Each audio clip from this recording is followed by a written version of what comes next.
Hello, student of class 11th. It's relation between acceleration due to gravity, जिसे हम small g कहते हैं, and gravitational constant capital G. मान लेते हैं, माना me is the mass and re be the radius of earth. Earth है, उसका मास me मान लिया, मास ऑफ अर्थ, और re उसकी radius. m be the particle, m be the mass of the particle placed on the earth surface. ये अर्थ है, माना अर्थ की सरफेस पर, उसकी सतह पर कोई दूसरा पार्टिकल रखा हुआ है जिसका मास क्या है, m है. समझ रहे हैं? तो इस पार्टिकल की अर्थ से के सेंटर से डिस्टेंस कितनी होगी, जितनी अर्थ की रेडियस होगी. होगी नहीं होगी?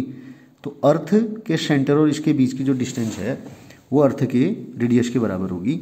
तो आप जानते हो जो यूनिवर्सल लॉ ऑफ ग्रेविटेशन होता है, F, force of attraction between earth and the that particular particle, F is equal to G.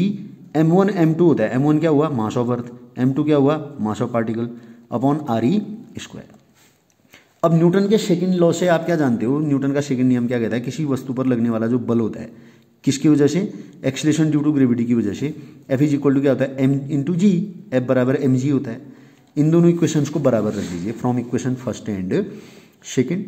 तो क्या हो जाएगा, दोनों के लेफ्ट हैंड साइड इक्वल हैं, राइट हैंड साइड इक्वल आएंगे. mg is equal to G M E M upon re square. m से m cancel out हो जाएगा, m से m क्या हो जाएगा, कैंसिल आउट. तो g इज इक्वल टू आ जाएगा capital G M E upon re square. अब आप एक बात गौर करिए, इसमें इस किसी भी एक्सप्रेशन में m नहीं आ रहा है, स्मॉल m. यानी कि जो ये वैल्यू किसकी निकाली हमने, स्मॉल g की, एक्सीलरेशन ड्यू टू ग्रेविटी. इसका मतलब एक्सीलरेशन ड्यू टू ग्रेविटी किसी भी ऑब्जेक्ट के मास पर डिपेंड नहीं करता है. What does it mean?